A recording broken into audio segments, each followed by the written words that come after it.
Son ruidosas, caóticas, desorganizadas, nunca descansan del todo y sus días son un calco del día anterior. Sale el sol y comienza la procesión de millones de personas que se movilizan, que llegan desde distintos puntos y sus calles se saturan de autos, colectivos, teléfonos, agendas, portafolios. En pocos minutos, la tranquilidad que reina durante la noche deja lugar a la acción continua de un semáforo, de una bocina, de un tren que sale a horario, seguido de otro y otro. En Buenos Aires y en San Pablo, en Londres o en París, todos los días se ve la misma postal, se escuchan los mismos ruidos.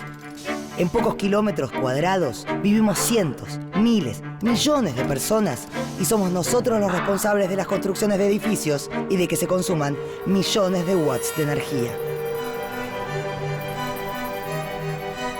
En las ciudades todo parece medirse en millones. Todas nuestras acciones, por pequeñas que sean, se suman y generan emisiones de gases de efecto invernadero.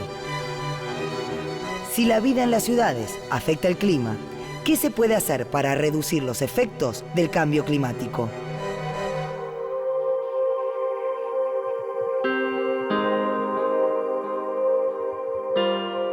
La vida en la Tierra es posible gracias a la energía que recibimos del Sol. La atmósfera permite la entrada de rayos solares que calientan la Tierra. Esta, al calentarse, también emite calor, pero algunos gases en la atmósfera impiden que se escape todo el calor hacia el espacio y lo devuelven al planeta. Este fenómeno llamado efecto invernadero es lo que permite, entre otras cosas, nuestra existencia. Pero si la atmósfera retiene demasiado calor, la temperatura del planeta aumenta y produce una consecuencia tan peligrosa como indeseada: el cambio climático. Desde que descubrió el fuego e inventó la rueda, el hombre transformó continuamente su entorno en busca de su bienestar. En esta búsqueda, logró grandes avances y descubrimientos, pero también alteró ciclos propios de la naturaleza. Las industrias, la producción a gran escala, el uso de máquinas pesadas y la quema continua de combustibles fósiles provocan un constante aumento en el volumen de los gases que quedan alojados en la atmósfera. Estos son los gases de efecto invernadero. El dióxido de carbono es uno de ellos y es el resultado de casi todas las actividades humanas, desde pequeñas acciones cotidianas, como dejar una luz encendida, hasta desastres ambientales, como los incendios forestales.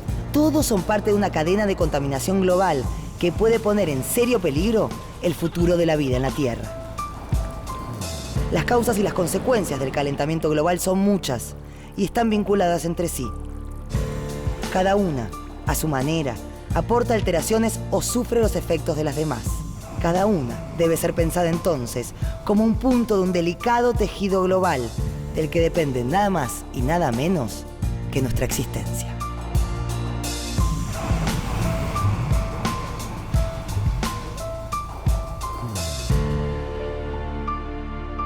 Uno de los agentes más importantes cuando hablamos de calentamiento global son las ciudades.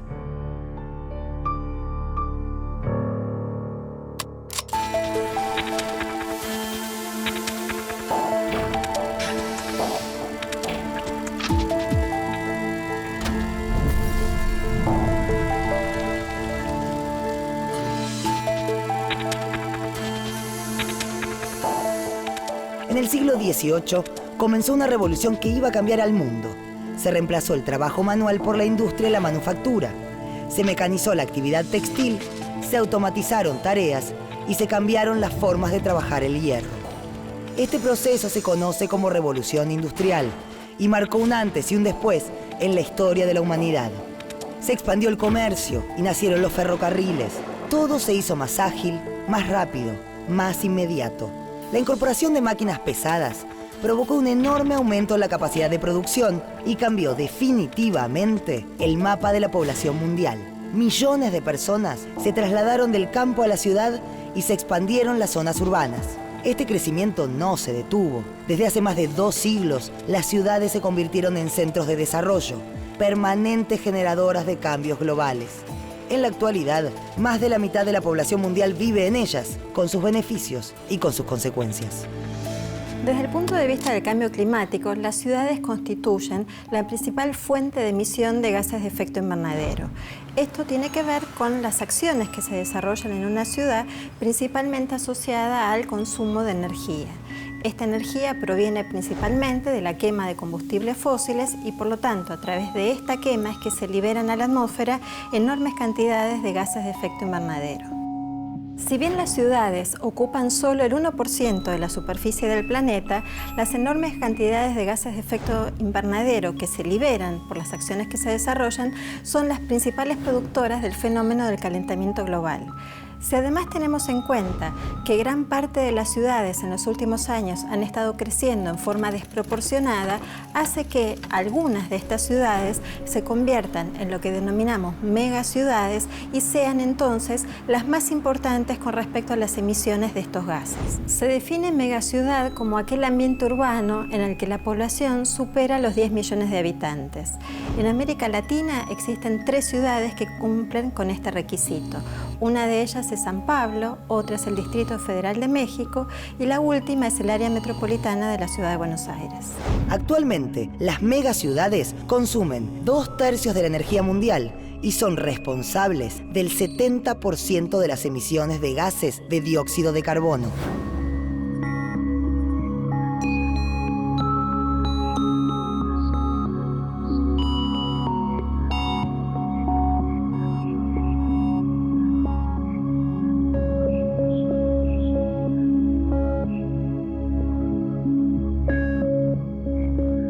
Tanto cemento, tantas emisiones. ¿Cómo repercuten estas variables en la temperatura de las megaciudades? La geometría de los materiales que se utilizan en las ciudades, la escasez de espacios verdes, la existencia de contaminantes en suspensión en la atmósfera de las ciudades y las actividades humanas que liberan calor a la atmósfera son las responsables del exceso de calor que se registra en las ciudades en comparación con las zonas suburbanas o rurales próximas a la ciudad. Esto da origen a un fenómeno denominado isla urbana de calor. La isla urbana de calor es un fenómeno local, propio de las ciudades, sumado al cambio climático que se caracteriza por ser un fenómeno global, presenta como resultado una mayor cantidad de calor en la ciudad. Esto hace que usemos cada vez más aires acondicionados, más ventiladores, más sistemas de refrigeración. A su vez, estos aparatos generan más calor y se consume más energía, generando una mayor emisión de gases de efecto invernadero a la atmósfera. Entonces, compramos aires acondicionados más grandes, más ventiladores y generamos todavía más calor en un proceso que se retroalimenta constantemente. El fenómeno de isla de calor es un fenómeno predominantemente nocturno. Esto quiere decir que alcanza su máxima intensidad algunas horas después de la puesta del sol y durante la noche y tiene un mínimo durante las horas del día. Este fenómeno es nocturno porque es precisamente durante las horas de la noche en las cuales no se recibe energía del sol a cambio de las enormes cantidades de energía que se liberan a la atmósfera por parte de todos los materiales urbanos que fueron acumulando el calor durante las horas de insolación. En general, esta magnitud media es del orden de 2 grados centígrados, pero en términos instantáneos, la intensidad de la isla urbana de calor puede ser del orden de los 10 grados centígrados. No da tregua, hoy tuvimos en Capital Federal y alrededores una tarde realmente insoportable, casi llegamos a los 40 grados de sensación térmica. Y la capital argentina se ve afectada por un temporal de lluvia. En cuestión de 2 horas se registraron precipitaciones equivalentes a 1/3 del promedio mensual de lluvia. Vamos a tener con una máxima que puede estar llegando a los 35 grados. Se están vendiendo 100 equipos de aire acondicionado por minuto y en algunos lugares ya agotaron el stock. Las consecuencias climáticas que sufre una determinada área, por ejemplo, una ciudad, se conocen como impactos locales. Buenos Aires ya los está padeciendo. Durante las últimas décadas, en esta ciudad se han registrado veranos más largos y temperaturas récords. Las emisiones que generan la industria, el transporte y el consumo eléctrico se suman a las del resto del mundo y todas juntas provocan variaciones climáticas que se sufren a nivel global. En los últimos años, fenómenos climáticos extremos, como las tormentas, las olas de calor, las inundaciones y las sudestadas se volvieron más intensos, prolongados y frecuentes. Entre 1960 y 2010, la temperatura promedio anual en la ciudad aumentó 1 grado centígrado, mientras que en ese mismo lapso de tiempo, las precipitaciones aumentaron 250 milímetros. Estas pequeñas diferencias de apenas milímetros o centésimas pueden cambiar la dinámica de una ciudad toda.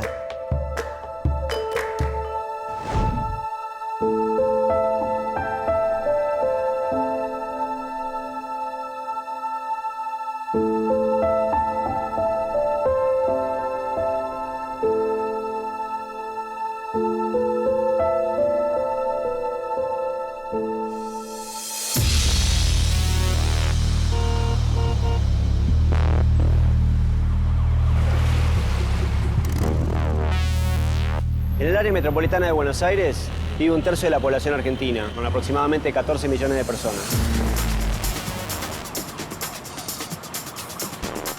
14 millones de personas que generan 22 millones de viajes diarios. Más o menos 8 millones de viajes por día se realizan en colectivos.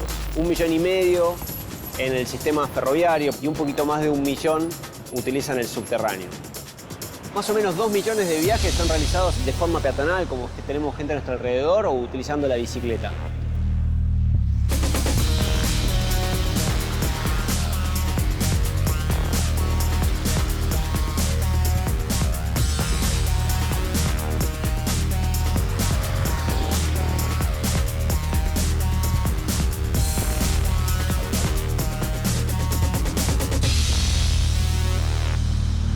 En términos de emisiones de gases de efecto invernadero, el principal responsable del sector transporte es el sistema de transporte de cargas. El que le sigue es el sector de autos particulares, con el 35% de las emisiones. Y solamente el 5% restante es generado por el sistema de transporte público de pasajeros.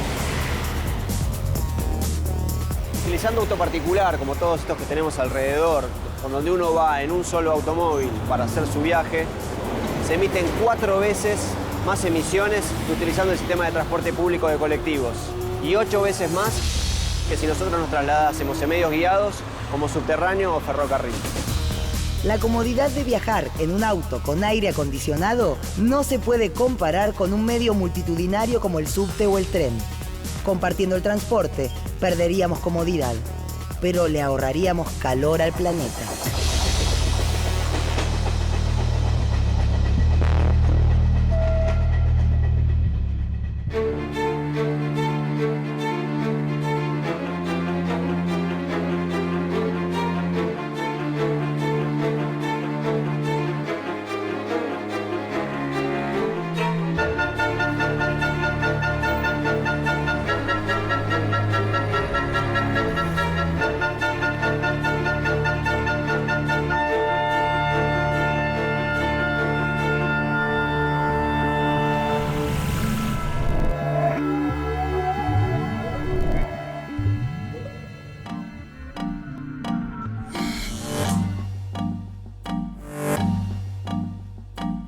La ciudad de Buenos Aires consume el 12% del total de la energía del país. En la ciudad de Buenos Aires hay 1.572.000 usuarios de electricidad que en el año 2009 demandaron 11.336.000 megawatt-hora en el año. La mayor parte de la energía producida en Argentina, del orden del 56% para el año 2009, fue a partir de la quema de combustibles fósiles. El 37% fue producido con hidroelectricidad, mientras que el 7% restante fue producido con tecnología nuclear. El 41% de la energía que se consume en la ciudad de Buenos Aires lo hacen comercios, mientras que el sector residencial es responsable del 37% del consumo.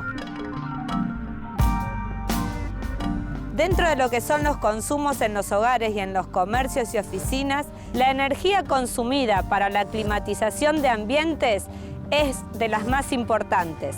Es habitual ver que hay excesos tanto para refrigerar como para calefaccionar los ambientes. El excesivo consumo de energía tiene distintas causas. Seguramente pocos sabemos que una de estas puede ser nuestra propia casa. Sí, el diseño, sus materiales, su orientación con respecto a la luz natural.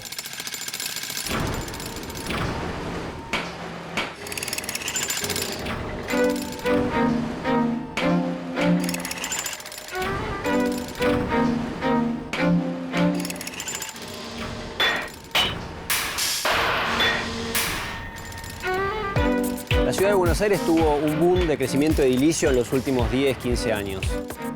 Las metodologías constructivas y los materiales utilizados en los últimos 60 años no han variado mucho, en parte debido a que no se ha internalizado lo suficiente el problema de la eficiencia energética y la lucha contra el cambio climático.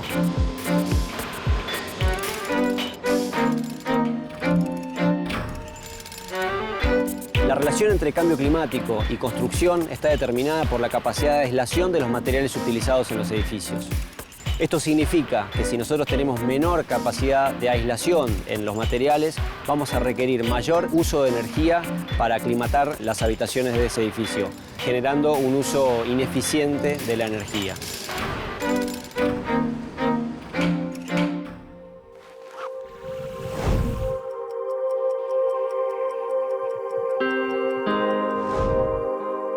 El cambio climático es producto de una compleja combinación de factores a nivel mundial. Si bien existen impactos que no son posibles de remediar, todavía hay tiempo de atenuar ciertos efectos a través de la aplicación de legislaciones internacionales, políticas estatales e incluso acciones individuales. En otros casos, se trata de saber adaptarse a una nueva realidad.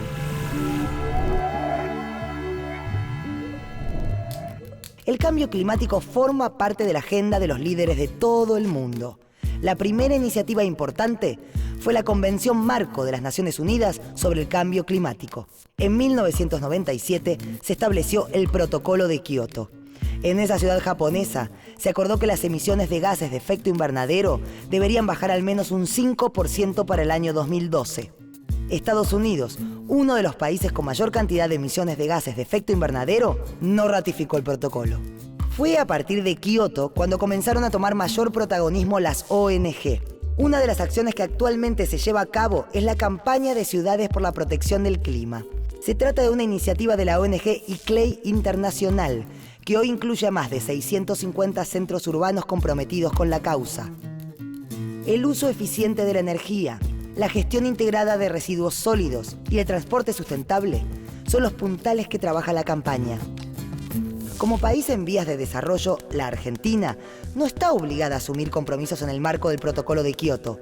Sin embargo, el país tomó la responsabilidad de llevar adelante acciones voluntarias para reducir las emisiones de gases de efecto invernadero. En el caso de la ciudad de Buenos Aires, es la Agencia de Protección Ambiental, que lleva adelante proyectos como las bicisendas, los carriles exclusivos del transporte, formas de consumo sustentable, áreas verdes y desarrollo de tecnologías con impacto ambiental positivo.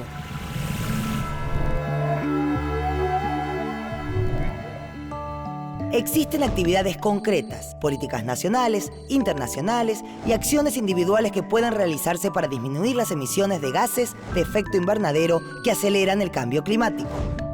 Estas acciones se definen como mitigación. Una de las medidas de mitigación frente al cambio climático que se puede tomar en una ciudad está vinculado con un diseño apropiado del transporte público. Cuánto más eficiente sería que, por ejemplo, 40 personas se desplacen en forma conjunta en un único transporte, por ejemplo un colectivo, en comparación con si cada una de estas personas se desplazara en forma individual en un automóvil. Cuando hablamos de mitigación en ámbitos urbanos, el sector transporte, y en especial el transporte público, es uno de los elementos centrales. Para promocionar este uso del transporte público y desalentar el uso del vehículo privado, se necesita mejorar el sistema existente con medidas de seguridad, como por ejemplo carriles exclusivos dentro de las avenidas. Y por el otro lado, alentar el uso de transporte sin motor, como las bicicletas y el caminar la ciudad. Las medidas de mitigación con respecto a la construcción en una ciudad está vinculado a dos aspectos fundamentales.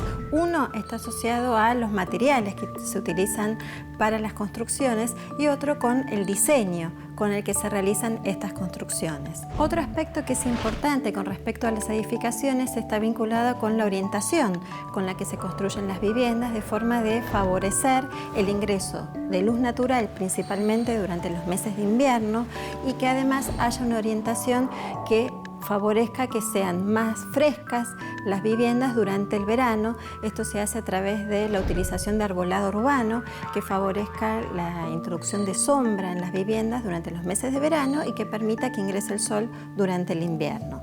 También otra de las medidas de aislación de las viviendas está vinculado con el uso de vidrios, dobles vidrios, que permiten una aislación térmica importante con respecto al exterior y reducen de esta forma los requerimientos de refrigeración o de calefacción según la época del año.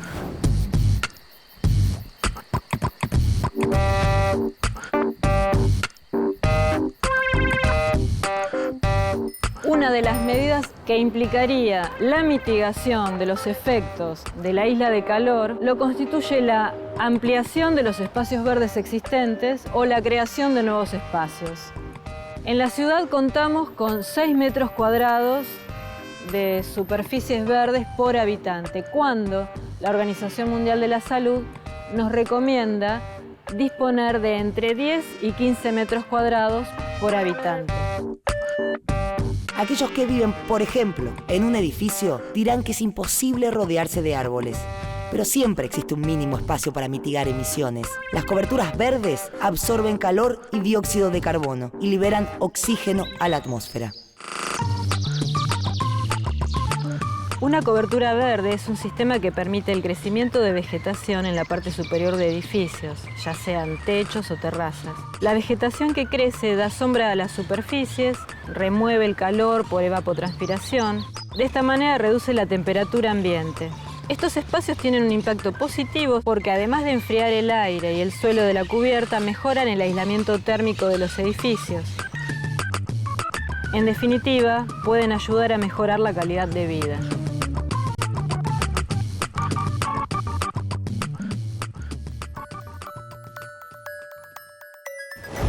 ¿Qué más deben hacer los gobiernos y las personas que sufren los impactos del cambio climático? Adaptarse. Esto es, adecuar sus estilos de vida a las nuevas condiciones climáticas, incluso aprendiendo a usar a su favor aquellas nuevas circunstancias de las que se puede sacar provecho.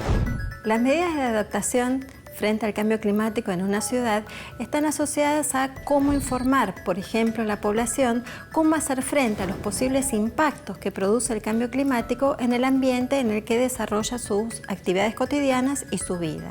Estas acciones están vinculadas, por ejemplo, con sistemas apropiados de alerta frente a la ocurrencia de eventos extremos de temperatura, esto es, olas de frío, olas de calor, ante la ocurrencia de tormentas intensas que puedan dar lugar a inundaciones y anegamientos dentro de la ciudad, y finalmente en aquellas ciudades que están ubicadas en zonas costeras, alertas con respecto a la posibilidad de desbordes de ríos que puedan inundar toda la franja ribereña de la ciudad, o también por ascenso del nivel del mar.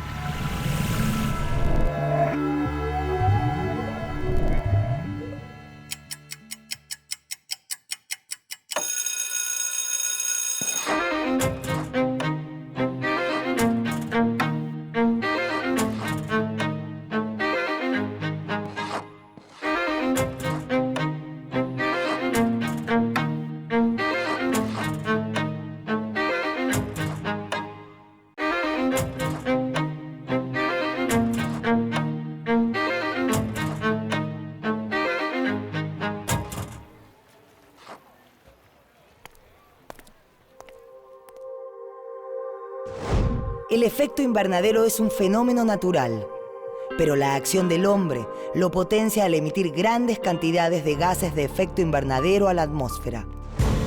Esto produce un calentamiento de la Tierra y un cambio en el clima a nivel mundial. No existen soluciones mágicas ni inmediatas. Las políticas impulsadas por los gobiernos solo pueden tener éxito en la medida que tomemos conciencia, que nos comprometamos.